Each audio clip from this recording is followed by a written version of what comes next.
Cordial saludo para todos, mi nombre es María Paula López y junto con mi compañero Nicolás Lozano vamos a presentar nuestro trabajo sobre el modelo fundacional CLAY, Inteligencia Artificial para la Tierra, desarrollado en el marco de la asignatura Inteligencia Artificial aplicada al territorio. Esperamos sea de su agrado. Clay AI for Earth es un modelo fundacional de código abierto entrenado con datos de observación de la Tierra. Aprende de forma autosupervisada a representar el territorio a partir de imágenes satelitales y su contexto espacial y temporal. Su objetivo es desarrollar un modelo fundacional capaz de aprender representaciones generales del territorio, reutilizables en tareas como monitoreo ambiental, detección de cambios y clasificación de coberturas, disminuyendo la dependencia de grandes volúmenes de datos etiquetados.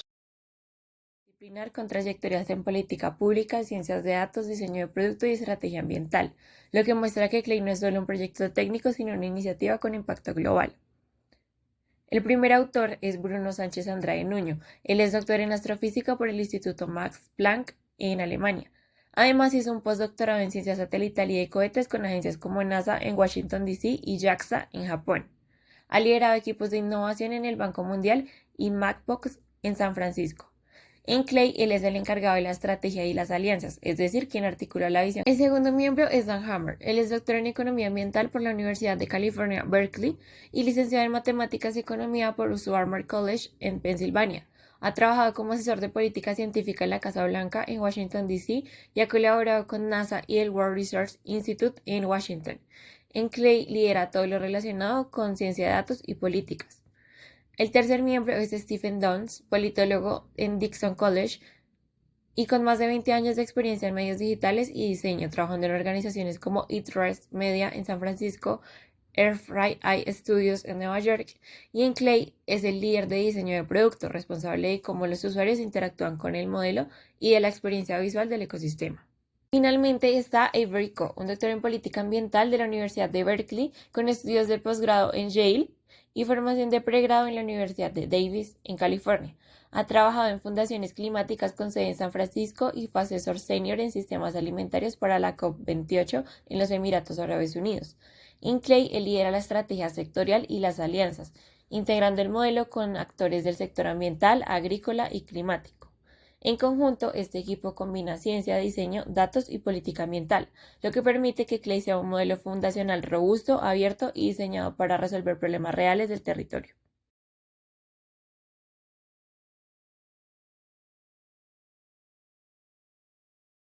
Ya habiendo presentado al equipo central de Clay, vamos a hablar de las organizaciones aliadas que participan en el desarrollo del modelo y que permiten que el proyecto exista tanto a nivel técnico como institucional. El primer socio es ODE. ODE es una empresa de tecnología ubicada en San Francisco, California. Esta está especializada en el diseño de producto, experiencia de usuario e interfaces web. ODE es la responsable de todo el diseño de la interfaz Clay, incluyendo la plataforma Clay Explore, que es la herramienta web que permite interactuar con el modelo sin necesidad de programar. Ya se puede interactuar con ella, sin embargo, aún no está en fase de desarrollo. Ellos también desarrollan la identidad visual, los componentes, la iconografía y los materiales de comunicación de Clay.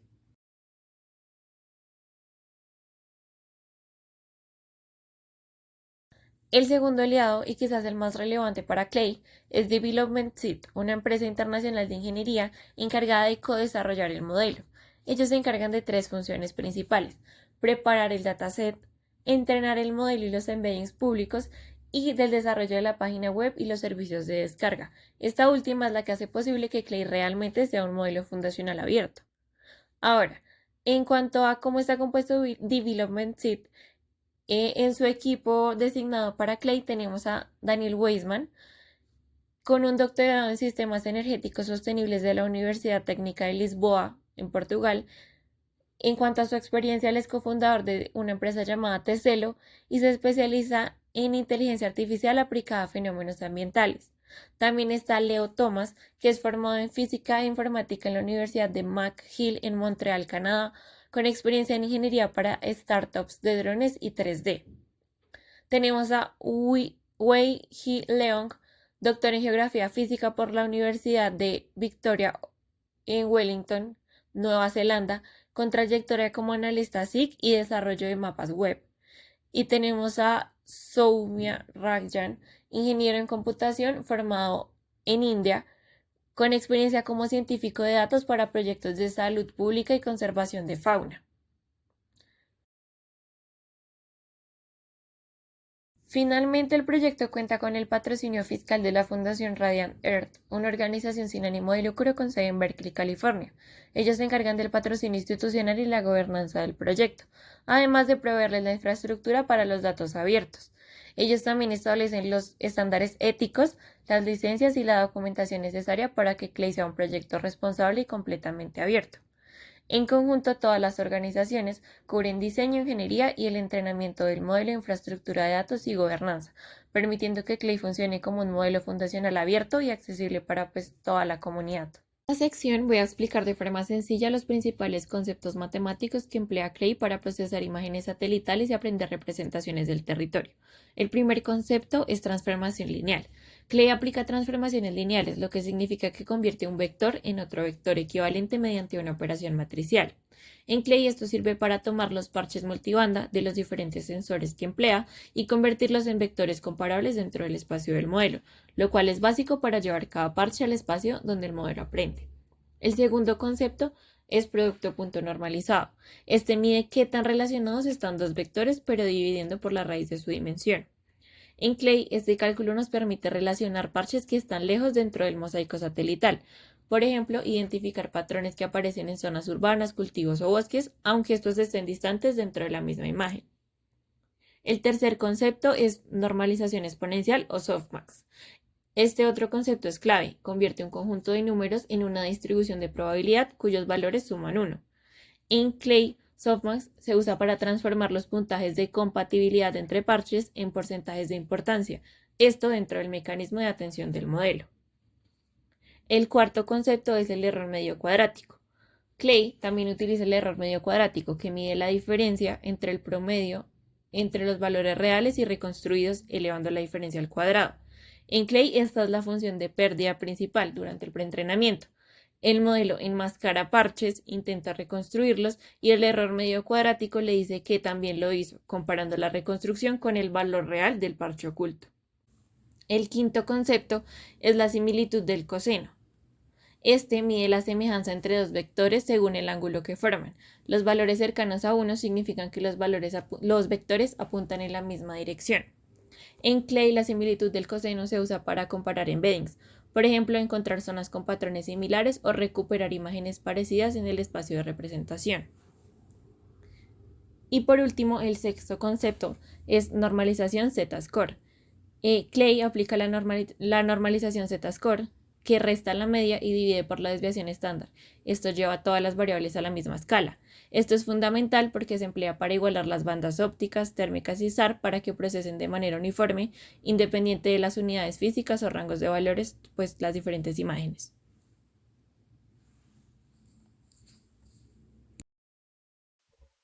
En cuanto a conceptos de inteligencia artificial, Clay utiliza un aprendizaje autosupervisado, Self-Supervised Learning, en el cual no utiliza etiquetas humanas para entender los datos, sino que él mismo genera sus propias tareas para ese propósito.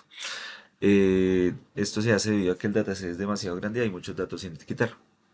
Están las Self-Supervised Tasks, que son tareas de pretexto, que son tareas concretas que ejecuta el modelo para aprender algo útil. En este caso, utiliza el Masked Autoencoder o MAE, que significa autocodificador enmascarado, que consiste en ocultar una parte de la imagen para tratar de reconstruirla. De esta manera, entre mejor sea la reconstrucción en comparación con la imagen original, pues mejor va a trabajar el modelo. Para eso utiliza una arquitectura de Vision Transformer. Un transformer es una arquitectura en la que se utilizan datos secuenciales y se evalúan las relaciones entre sí. En este caso, un Vision Transformer pues utiliza imágenes y se divide la imagen en parches para detectar las relaciones entre sí. Entonces estos parches muchos son ocultados para ejecutar el autoencoder enmascarado. Tenemos los embeddings traducidos en incrustaciones, que son vectores multidimensionales que representan la imagen.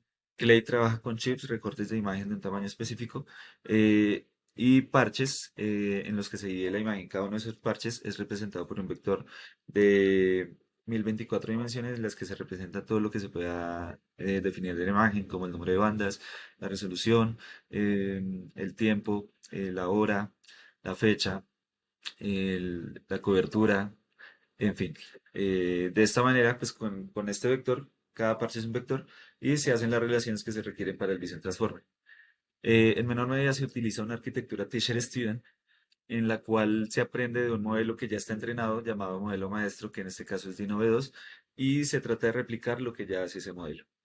Tenemos las Positional Encodings, en los cuales se codifican las coordenadas, la fecha, la hora y la resolución espacial. Esto es especialmente importante para datos cíclicos como la fecha, la hora y las coordenadas, ¿no? Porque son datos que van y vuelven de cierta manera en caso de las estaciones, ¿no? Entonces, para que no queden, por ejemplo, en un caso de la hora, las 12 de la noche, que es el inicio del día, y las 11 de la noche, que ya es finalizando, no queden como datos separados, sino que queden realmente cerca como están. Y para eso, pues, los codifica sobre un círculo con senos y cosenos, de tal manera que ya se solucione este ciclo y podamos pasar, por ejemplo, también en una época del año, pues pasar de una estación a otra de forma cíclica y que no se corte. Y finalmente tenemos el fine tuning o ajuste fino, que permite entrenar el modelo para una tarea específica.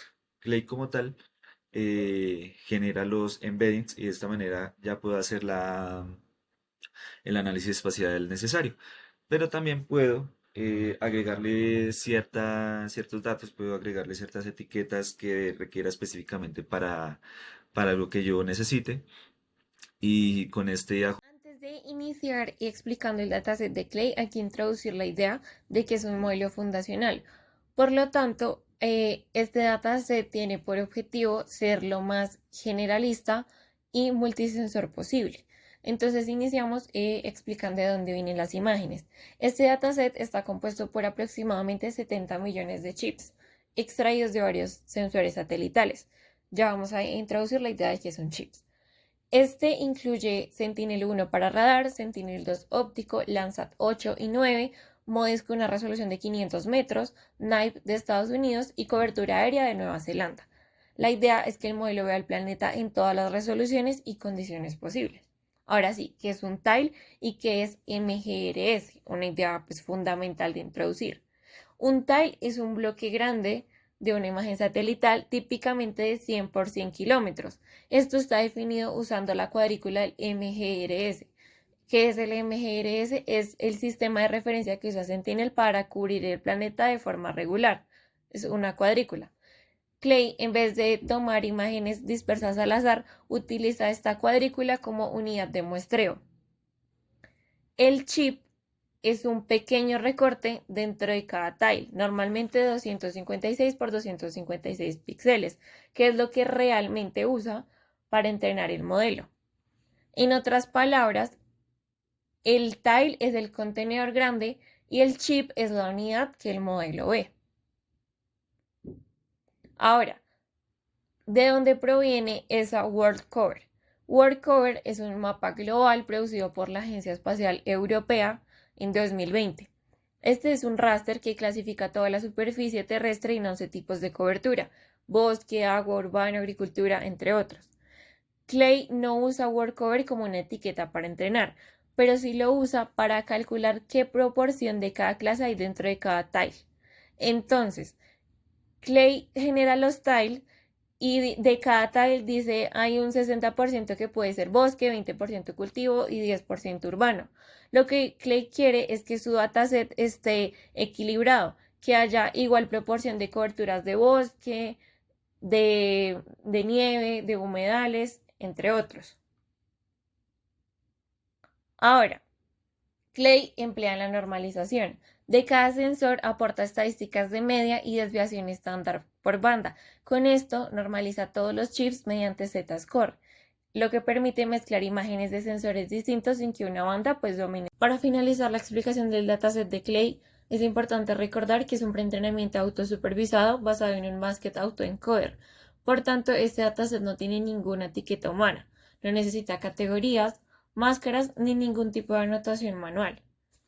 En este caso, como la supervisión proviene directamente de la propia imagen, tampoco requiere bounding box ni objetos definidos porque la tarea no es identificar elementos específicos, sino aprender la estructura interna de las imágenes satelitales. Esto comprende sus patrones espectrales, texturas, relaciones espaciales y variaciones entre sensores. Todo lo anterior permite que Clay se forme como un modelo fundacional verdaderamente general, lo que permite que entienda el mundo sin depender de etiquetas humanas.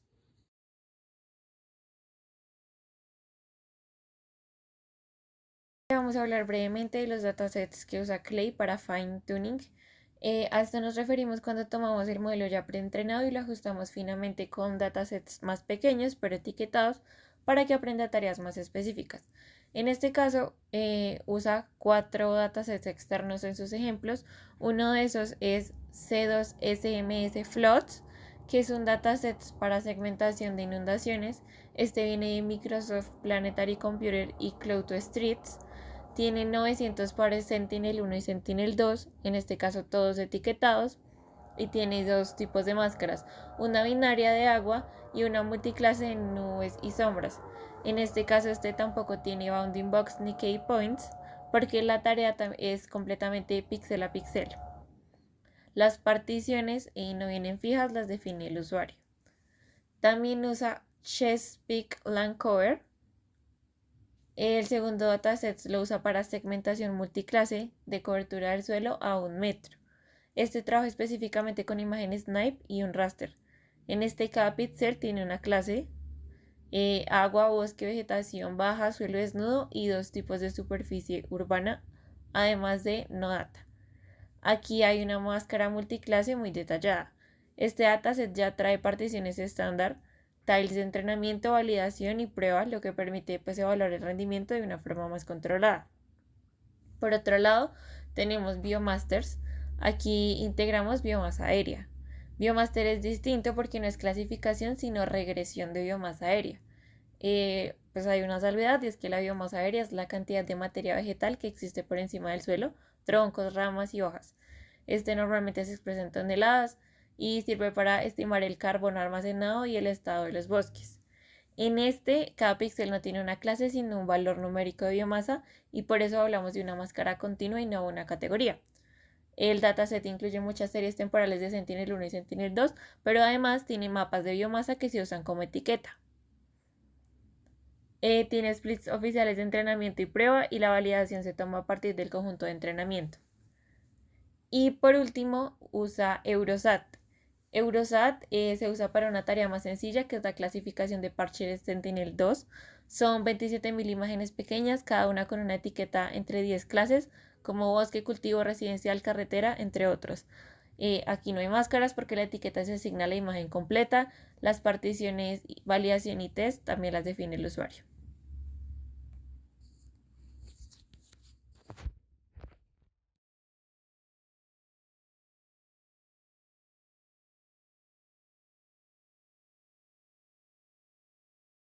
Lo hemos mencionado anteriormente, es un Vision Transformer adaptado a observación terrestre y entrenado como un Masked Autoencoder.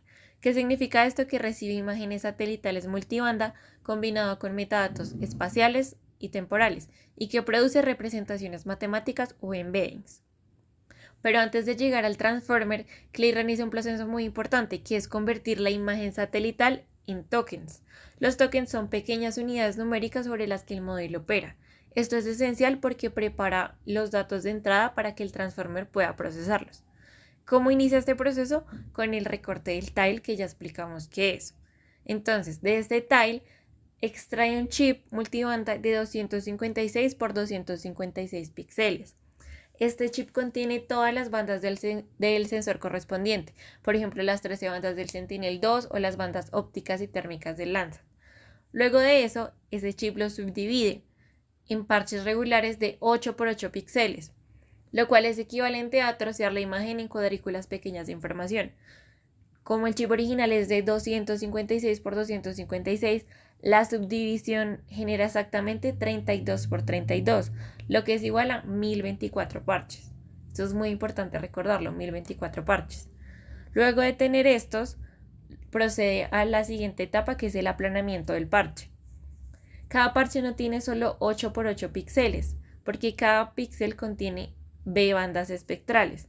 Por eso realmente es un bloque tridimensional de tamaño 8 por 8 por B.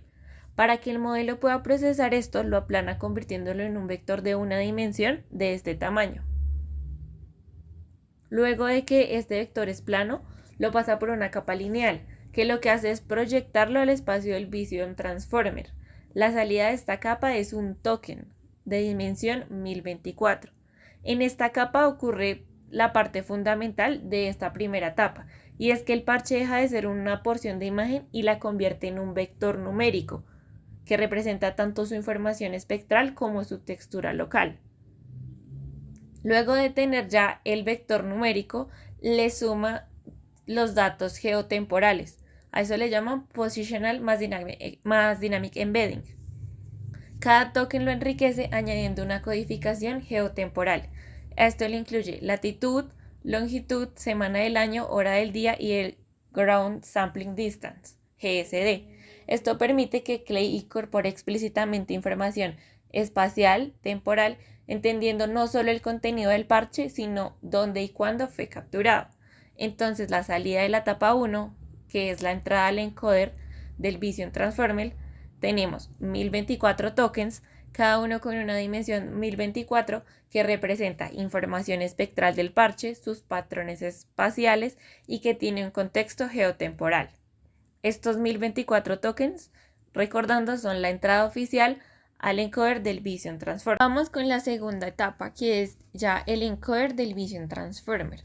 Cuando los 1024 tokens ya están formados con información espectral y geotemporal, entran al encoder del Vision Transformer. Este está compuesto por 12 bloques. Cada bloque tiene dos partes fundamentales: Self-Attention o autoatención, que permite que cada token se relacione con todos los demás, y Perceptron multicapa Feed-Forward, que ajusta a cada token con transformaciones no lineales.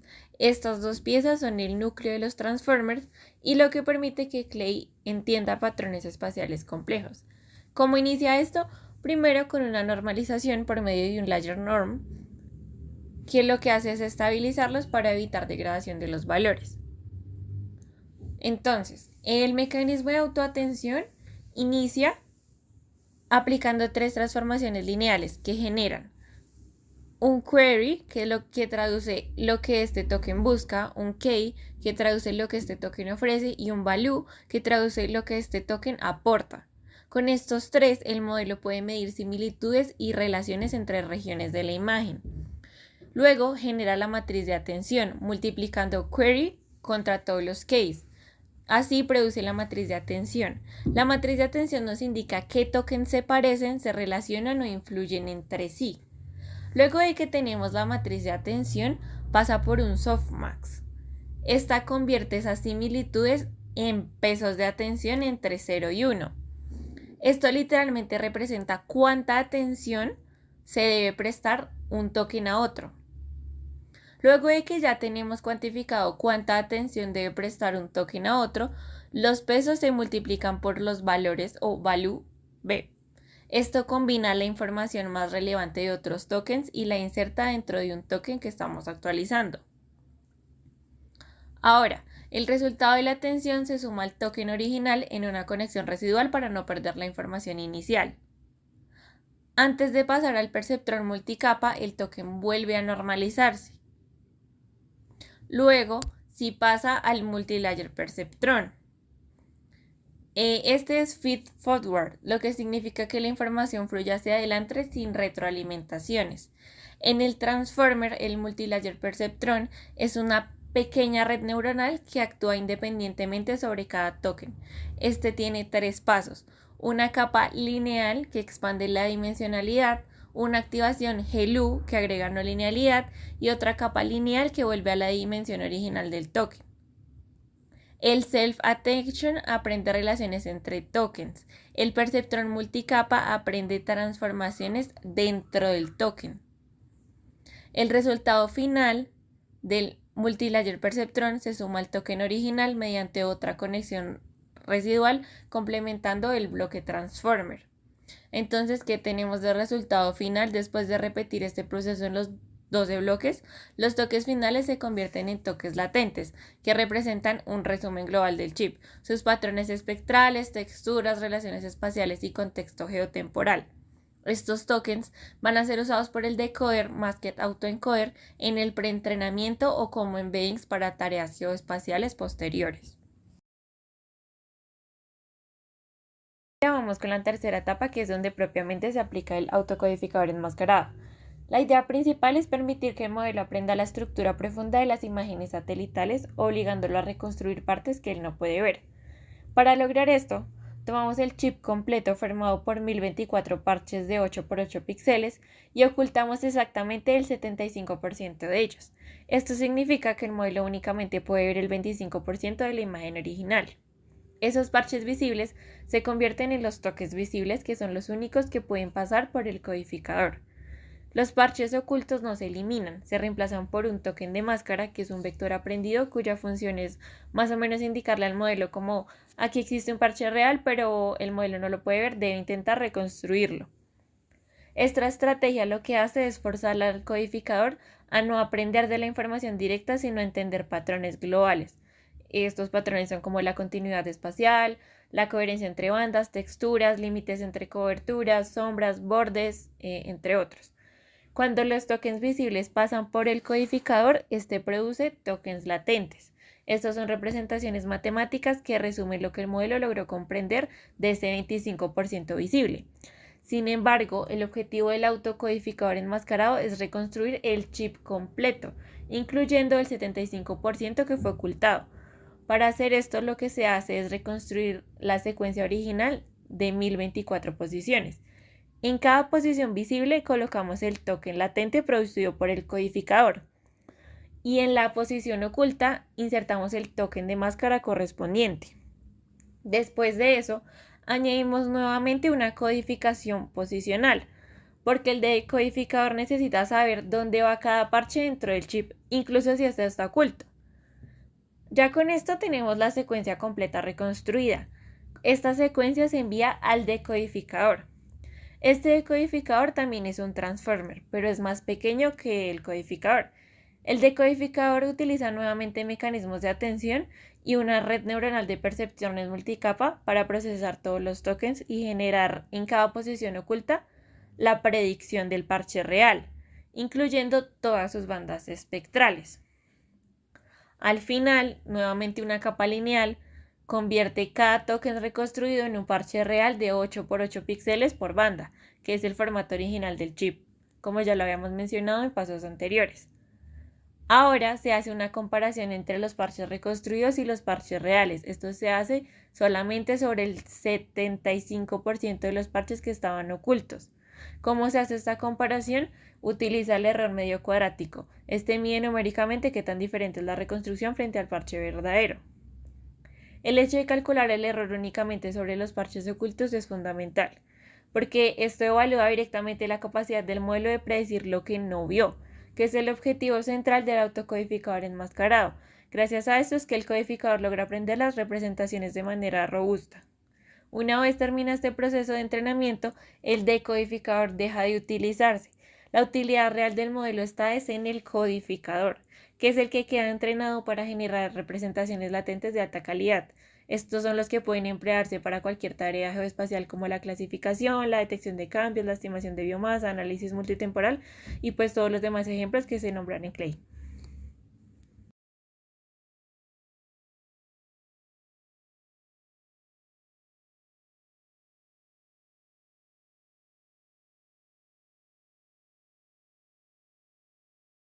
Bueno, vamos aquí a realizar una pequeña muestra de cómo se utiliza el modelo eh, y más o menos visualizar qué es lo que hace.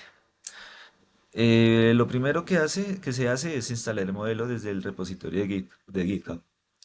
Luego obtenemos los pesos desde Hugging Face, que nos devuelve un archivo CKPT, que es un checkpoint, ¿no? De, digamos, hasta qué punto se entrenó el modelo y esos son los pesos que nos va a dar.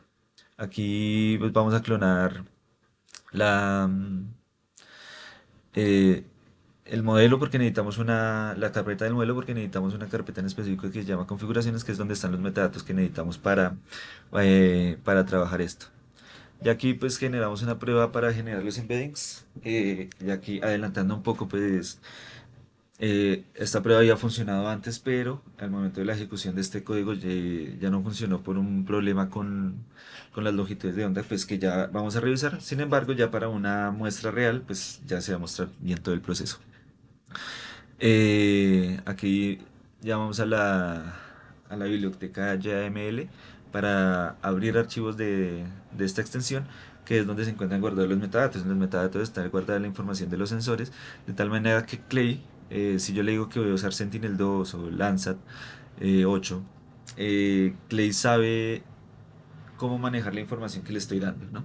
Porque ya sabe cuáles son las bandas, cómo son, en qué longitudes de onda se encuentran. Aquí cargamos el modelo, llamamos nuestro checkpoint, nuestros pesos. Le decimos que el tamaño de modelo grande, aquí está nuestro archivo de metadatos que habíamos mencionado, las resoluciones soportadas, los pesos de cada resolución. Y con esto es importante porque le estamos diciendo que no enmascare y no mezcle, porque no vamos a hacer entrenamiento, sino que simplemente vamos a generar los embeddings. Y este mismo no, le está diciendo al modelo lo mismo. Eh, con esto, eh, pues ya cargamos nuestros metadatos. De ahí de los metadatos, pues, le decimos que vamos a usar el sensor Sentinel-2 12A para que obtenga toda la información de ahí. Entonces acá está, por ejemplo, acá estaría toda la información de los metadatos sobre ese sensor. Y le estamos diciendo que cree un chip, o sea, una imagen falsa de 256 por 256 con 12 bandas y un solo hash, o sea, una sola imagen. Mm, eh, bien, aquí entonces, acá es donde que no hay problema. Aquí rápidamente, pues vemos que el error fue que el tamaño del tensor debía ser de 64, pero resultó ser de 10, que creo que es un problema con las longitudes de onda. Este problema no lo vamos a tener ya en la aplicación real, entonces aquí vamos a pasar rápidamente. Entonces creamos nuestro batch, eh, que es la información de cada imagen y cómo la va a trabajar. Entonces tenemos los chips, que ahí le estamos diciendo qué imágenes va a traer, los píxeles, que va a ser el tamaño, la plataforma, el platform, el sensor, la fecha, la hora, la latitud y la longitud, y las longitudes de onda. Aquí con esta función pues le estamos diciendo que no genere gradientes, no calcule gradientes porque no lo estamos entrenando. Esta sería la imagen falsa que generó. Para visualizar un poco, esta imagen se divide en parches de 8 por 8, de tal manera que queda dividido en 32 parches arriba, 32 parches de largo por 32 parches de ancho, para un total de 1024 parches. Entonces, esta imagen se estaría dividiendo en 1024 parches. Cada uno de esos parches se representaba con un vector de 1024 dimensiones. En total nos daba eh, una matriz de 1 por 1024 por 1024. De esta manera eran los 1024 vectores por los 1024 dimensiones por una sola imagen. Aquí ya vamos a la aplicación ya más real. Llamamos otras bibliotecas importantes: Math para funciones matemáticas, GeoPandas para datos espaciales, NumPy para análisis numérico, Pandas para manejar data frames. Estas son importantes para obtener las imágenes, los stacks. Box para acceder a diccionarios como si fueran objetos. Matplotlib para generar los gráficos.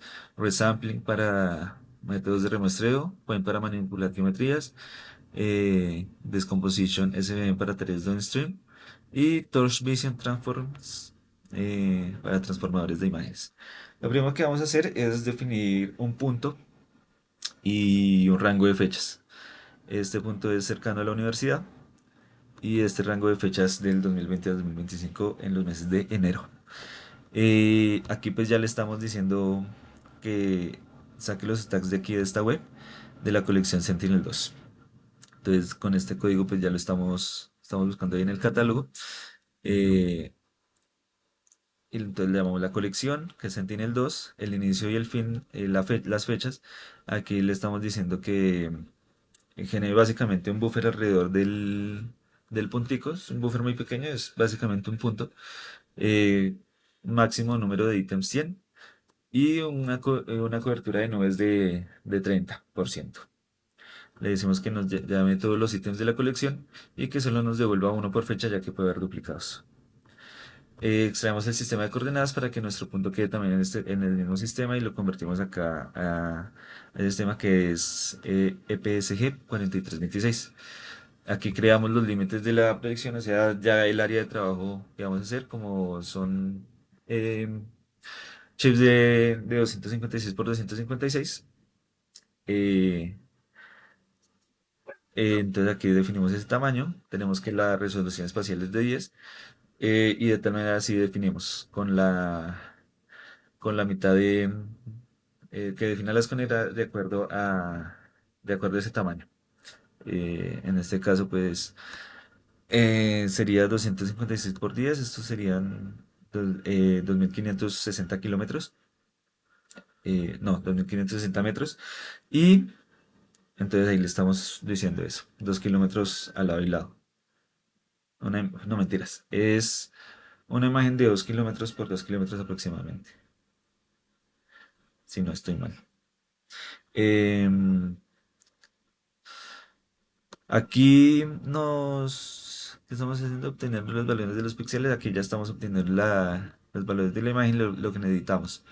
Eh, Estamos llamando todos los ítems. Estamos diciéndole que lo recorte ahí por los límites que establecimos. Que no se solapen los límites. Nuestro sistema de referencia de coordenadas. La resolución espacial. El tipo. Que no lo rescale. Y acá le estamos diciendo que nos obtenga las bandas azul, verde, roja y el infrarrojo cercano. Eso es un poco para tratar de visualizar lo que sucede, ya que solo vamos a usar esas cuatro. Eh, Le decimos que nos muestre el stack. Este sería pues los datos que obtuvo. Y, y listo. Acá ya estamos visualizando cuáles fueron las imágenes que obtuvo. Notamos que tiene varias nubes, pues seguramente las imágenes que obtuvo fueron sí tenían el 30% de cobertura de nubes, pero justo pues en el área de trabajo que estamos usando, pues está ese 30% de coberturas. Entonces, entonces pues tenemos estas imágenes bastante pasadas por nubes, pero pues lo podemos utilizar un poco para visualizar cómo funciona el modelo más adelante. Eh, bueno, aquí simplemente le estamos diciendo que trabaje todos los tensores dentro del mismo dispositivo. Estamos llamando nuevamente nuestro archivo de checkpoint. Y acá ya estamos haciendo lo que habíamos hecho ahorita. Este es exactamente lo mismo. No estamos entrenando, eh, llame los metadatos, y en fin. Aquí entonces ya estamos definiendo. Estamos definiendo la plataforma que va a ser Sentinel-2A. Los metadatos donde vamos a llamar según la plataforma, pues eso es lo que nos va, la información que van a editar. Aquí que estamos llamando, pues estamos llamando las longitudes de onda, que fue donde tuvimos problema ahorita, pero acá sí no hay problema porque pues, ya tenemos los datos reales. Estamos obteniendo un promedio y una desviación estándar de todas las longitudes de onda que hay en cada banda de cada imagen. De esta manera, pues los asocia, los asocia y ya sabe cada imagen a qué banda pertenece, porque ya tiene esa información de qué banda debería tener tal longitud de onda. Acá lo normalizamos respecto a eso para que para después trabajarlo. Y acá entonces normalizamos la fecha y hora con cosenos y lo mismo con senos y cosenos y lo mismo las latitudes y longitudes. ¿Para qué hacemos esto? Como son datos cíclicos, entonces no podemos establecerlos como datos que van de un inicio a un final, sino que se están repitiendo, ¿no? Entonces vamos de enero a diciembre y de diciembre volvemos a ir a enero. Entonces lo primero que hacemos es dividir. Por ejemplo, acá sacamos el número de semanas, lo dividimos en 52 semanas por pi, lo dividimos entre 52 semanas y lo multiplicamos por pi, de tal manera que cada semana se representa con un valor entre 0 y 2 pi. Al sacarle el seno y los cosenos, pues le estamos sacando como unas coordenadas polares. No, polares no. No, pues estamos obteniendo sí, unas coordenadas, sí serían rectangulares.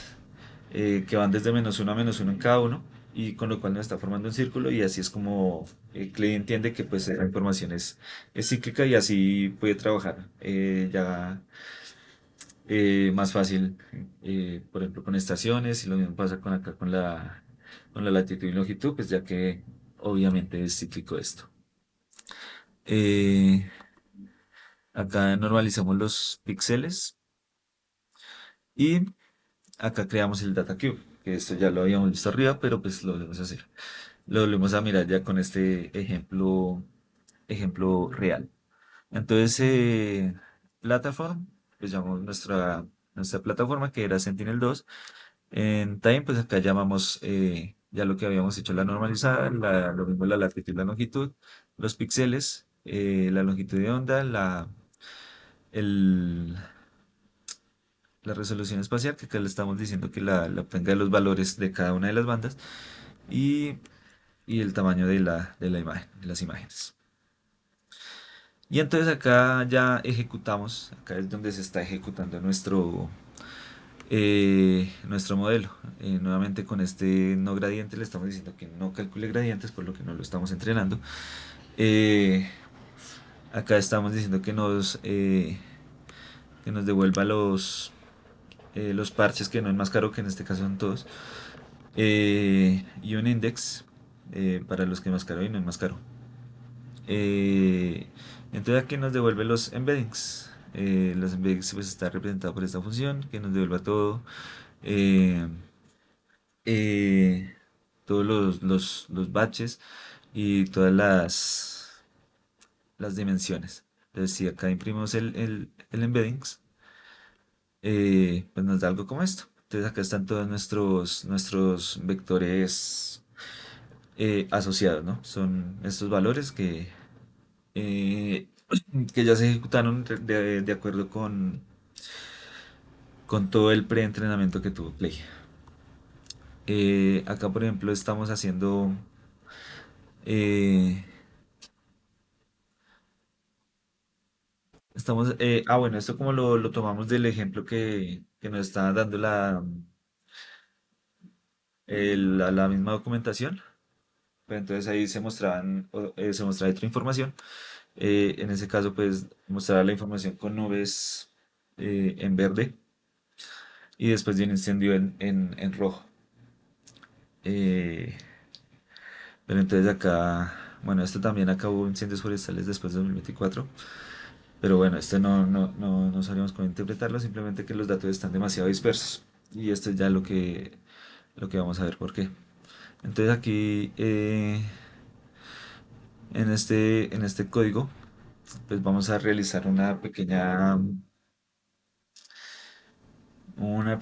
pequeño análisis por componentes principales. Los componentes principales lo que nos va a hacer es reducir las dimensiones para poder graficarlo. Y entonces nos devuelve estos clusters. eh, Y esto nos representa, digamos, la relación que tienen las imágenes. Estas serían las más centradas, serían las imágenes que están más relacionadas entre sí y más alejadas de esto. Y la fecha está representada por los colores. Entonces, como vemos, están bastante dispersos. Las imágenes más cercanas no son ni siquiera de fechas parecidas, lo mismo de fechas lejanas. Y acá lo podemos visualizar con este gráfico. Eh, ¿Qué nos dice este gráfico? La distancia entre datos consecutivos. ¿Qué hicimos aquí? Pues es un concepto matemático que se usa en este modelo, que es la similaridad al coseno, que es ver qué tan separado en cuanto a ángulo está el vector de otro. Entonces aquí estuvo calculando esa similaridad para dos datos de fechas continuas. Entonces, ¿qué nos dice esto? Que básicamente hay mucha variación, ¿sí? Hay muchos cambios. Y entonces por eso era que decíamos que el tema de las nubes pues, nos ayudaría un poco a identificar esto. Pero claro, todos estos pues, son básicamente donde hubo cambios de un día muy nuboso a un día sin nubes, ¿no? Que fueron prácticamente todos. Entonces hubo más nubes, menos nubes, y esto nos representa todo este cambio que hubo ahí. Como tal, lo que hace Clay es generar estos embeddings Y ya el usuario con esos embeddings con esos embeddings lo que puede hacer es ya reentrenar el modelo para aplicaciones específicas. Entonces en este caso simplemente hicimos un pequeño cálculo con los embeddings que simplemente nos muestra que pues básicamente hay mucha variación entre imágenes de fechas diferentes. Y eso sería todo.